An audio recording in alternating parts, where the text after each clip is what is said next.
Hey everyone, it's Brody at Everything Board Games. I was sent Moonshiners of the Apocalypse by Too Fat to Fly Games. So let's get it to the table. Alright, this is Moonshiners of the Apocalypse, and we have the board set up. What a gorgeous board here. And I've somewhat set up the game to kind of help us along. All the booze cards go here, the drunkards here, and the relics go here. And everyone's going to pick a character. I am Benny Whitaker here, so they all have little special abilities. I have extra health, you could call it. Everyone's going to put their cube here on the highest inebriation and the lowest stamina here. And what we're going to do is every time you drink, you're going to go down on this side. And then if you want to challenge, so then I challenged him the first time, so I challenge him again. I'm going to go here, I'll take some drinks, go down. Whenever these cross, then my guy passes out. And I will show you how the drunkards on there will as well go down in theirs. But other than Benny Whitaker, you could also be Samuel Connery. He has an action where when you scavenge, the lowest die rolled is doubled. Alfred Wolf, he is the horse jockey. Every time you explore, you get an extra 2 scraps. And Marla Jones, she is able to re-roll 2 dice every turn.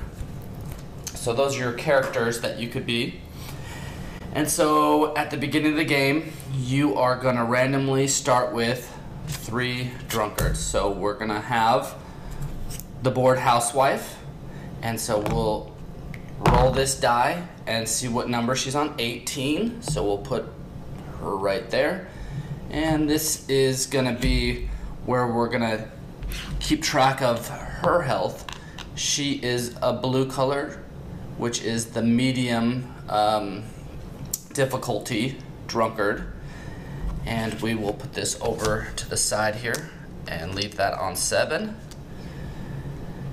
The next person we have is the tiny wrestler on 15. And we will do the same. And the last one, well, let's take another blue for the sake. Let's do something else. Here we go, the foul-mouthed bishop.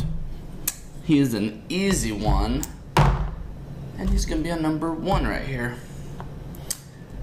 And we will put his health. His health is at 5, so a little bit easier. So during the game, you are wanting to collect resources to have the most gold at the end. The apocalypse has happened, and these sap beetles have infected the corn. And corn is what the moonshiners use to make their booze. And so their booze have been infected as well. And so you have these drunkards that are infected with what the sap beetles have infected them with. And it's the apocalypse, and they have changed. So to beat them, you have to outdrink them. And in this story, there has been a wall that has been built up, and the only way out is to have the most gold to be able to fly out of here in a hot air balloon. And so you are competing to get the most gold so that you can leave this place and leave everyone else behind. You have different actions. There's a day phase and a night phase. In the day phase, you are going to be able to do, and we have these cards here that help us, but you will have 2 actions on your turn. The next player will have 2 actions, the next player 2 actions, and it goes around, and then you'll have 2 more actions. And so you'll have 4 total, but 2 at a time. And then after you do your 4 actions, you'll do the night phase, which is kind of resetting the board, getting your production, and kind of following through with your actions. So the first thing you can do in the day phase is you can explore a hex. At the beginning of the game, let me see where I am. Here I am. you are on the outside of the board, and you can enter wherever you want. And so to explore, I would go here. I'm going to explore, and I would take, these are the hex tiles here. Again, this is a prototype, so just so you know, everything is prototype. You're going to take the top one, and this is what I explored here. It is a house. So to be able to collect and produce on this house, I will need to have a building. So there's a level 1 and a level 2 building, and then I will need to have followers, which will help me produce certain things. So in this one is on a level 1, if I have a follower, I'm going to get scrap, and a level 2, I will have relics. These are the relics here that you will pick up. Relics are all, this is almost probably my favorite, they're all different cards, and you can see how many there are. You know, there's a lot of relic cards, but you would collect, you know, some relics for different things. Oh, and since I'm exploring, I also get a relic. So this is my relic card, which is some cheap earrings. Cheap, expensive, shiny things are as useful these days as a condom on a pink unicorn's corn. Okay. So this is worth 1 scrap if I were to trade it with Uncle something right here in the middle of the thing. So I can always trade in these 2 spaces here. Now in this game, movement is free, and so I can move throughout, but only from what's been explored. So right now I've only explored here, but if I had explored here as well, then I could move here and then go off to wherever. So that's my first action, I should say. The second action here, it says scavenge for resources. So when you scavenge for resources, and I should say I need to move my discs onto what action I'm doing here on my board. So I explored, now I'm going to scavenge. And you can only scavenge once per round here for your 4 actions. You're going to take these dice and you're going to roll them. And you're going to count up the number, so that's 5. So I get 5 scrap. So I'll take my scrap up here for 5. Okay, so 5 scrap, and this means a relic card. So a purse. Awesome. Okay. So I'm collecting some relics, got some scrap, and that is the scavenge. So you do get a lot of kind of the bottom resource there to be able to help you do your other actions if you need to, but you can only do that once. So now everyone else is going to take their 2 turns, but say comes back to me, I can construct a building. So constructing a building is going to cost 4 of this scrap. You can, and in this action, if you wanted to pay 8, you could do the first and the second one, whatever you want, but you're going to pay the scrap, and you're going to put a building there on your tile. Now that I've kind of claimed this tile, when I move off of it, no one else can claim it and do things with it. But if I were to move out without putting any of my buildings on there, then it's up for grabs and anyone else can kind of build on it. So that's constructing a building. It's just going to help me produce when I have survivors on it. It'll only produce when I have survivors on it. So an important thing is challenging a drunkard. So fighting is how you get followers that will help you produce. And so I'm going to challenge good old Bishop here, Foul-Mouthed Bishop. So we use these dice right here. Let me move these off. So I'm going to roll them, and the red are going to affect me, and the green are going to affect him. So I'll move down. So awesome. I moved down 1, so on my board I'm going to go 1. And then on his card, let me move it over here. He moves down 4. 1, 2, 3, 4. So he's at 1 still. So now I can decide if I want to challenge him for another round. So I'll move my 1 to the 3 in my stamina on my player board here. And I will say, yes, I'm going to challenge him again because I can probably do this. All right, so I go down 2, and he's defeated. So when he's defeated, I will get 2 followers. The followers will go to my player board, and at any time I can place them where I would like. So I'm going to place them on my house here so that later on I can produce some goods during the night phase. And so I've done 3, and the last action is, of course, if I were to be up here, I could trade with some of my resources here. Here's how they all break down. So 2 scraps will make 1 corn. The relics will make 2 scraps. 4 scraps or 2 corn will make 1 moonshine, and 2 moonshine to a gold. So you can just do the math to figure out what you want. But pretty much what you're wanting to get is, say I had this cornfield as well, and I had built up on it, and say I had 2 of my guys there as well. So when I have 2 guys on the cornfield, I can produce corn, and then I can use corn to, let me find the good tile to explain this. Okay, the still.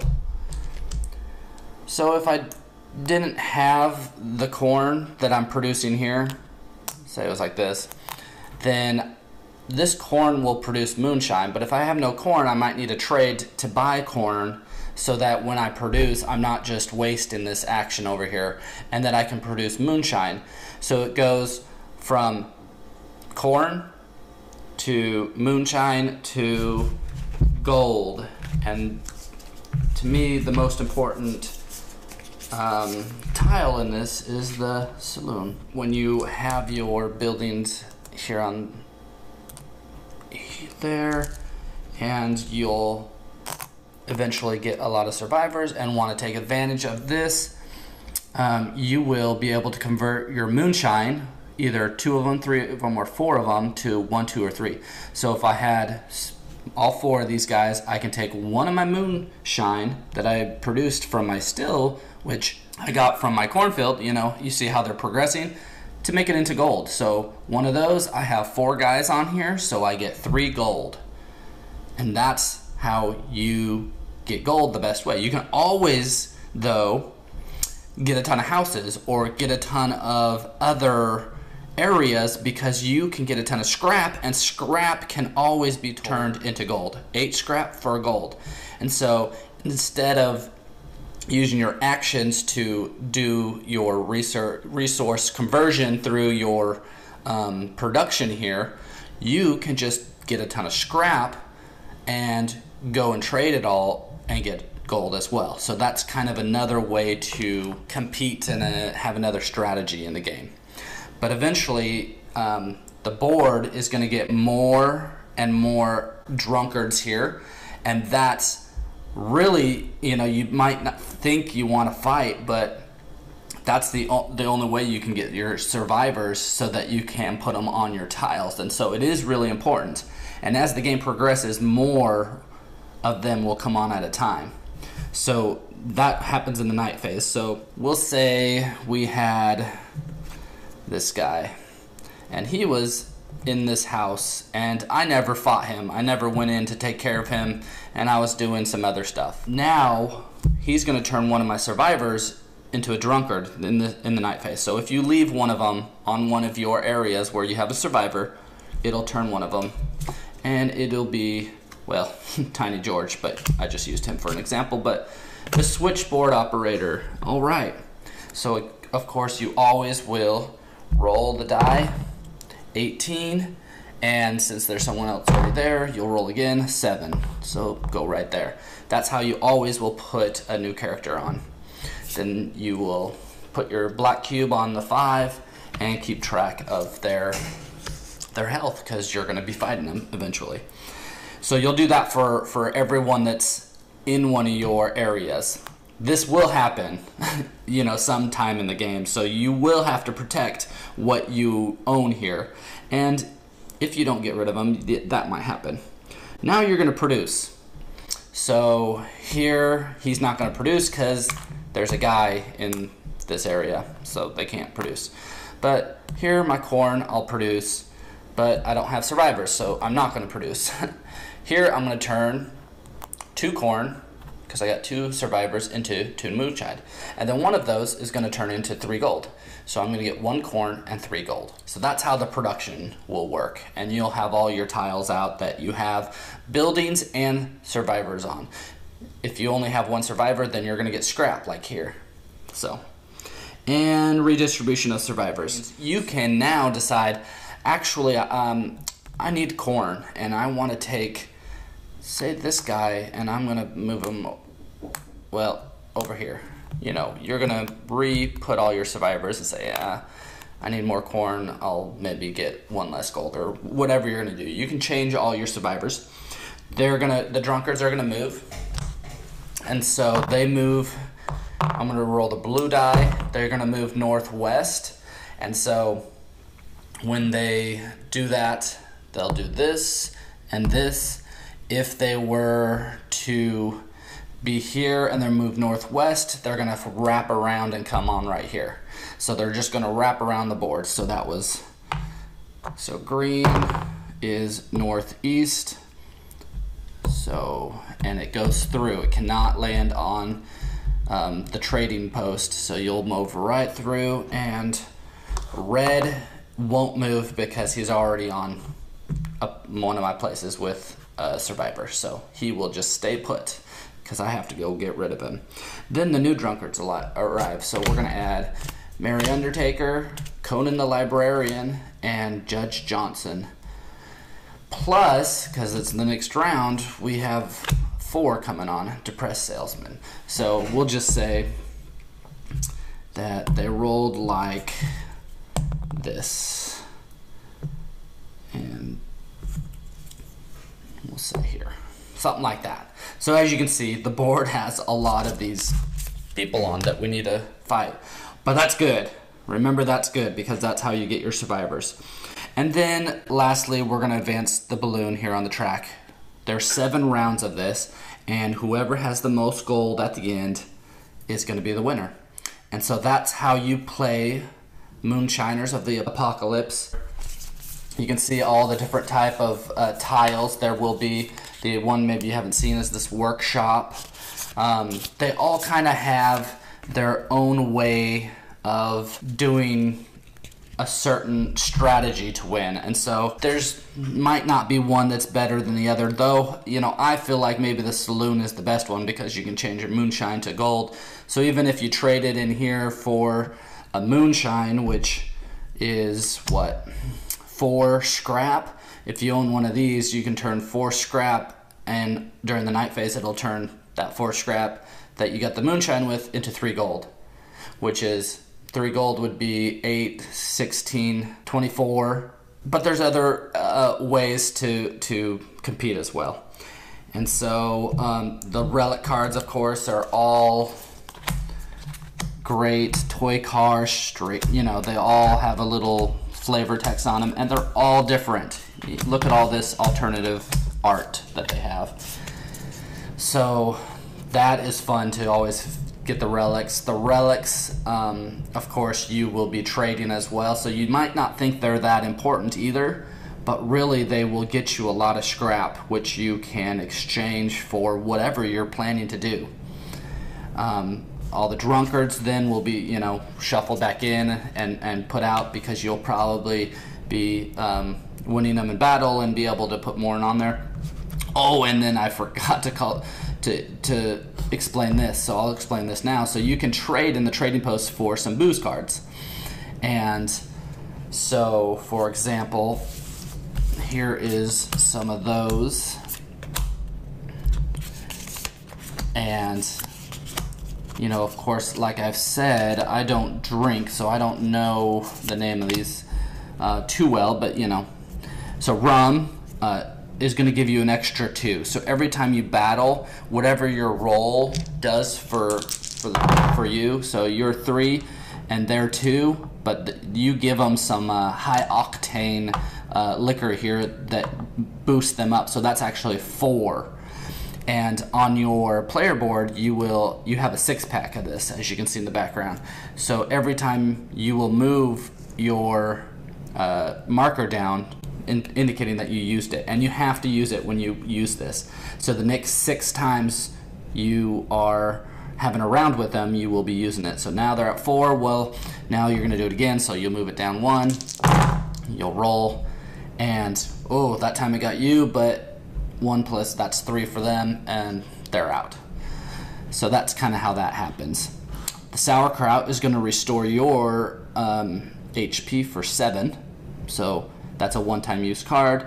The vodka is 2, just like the rum. Here's a better one here.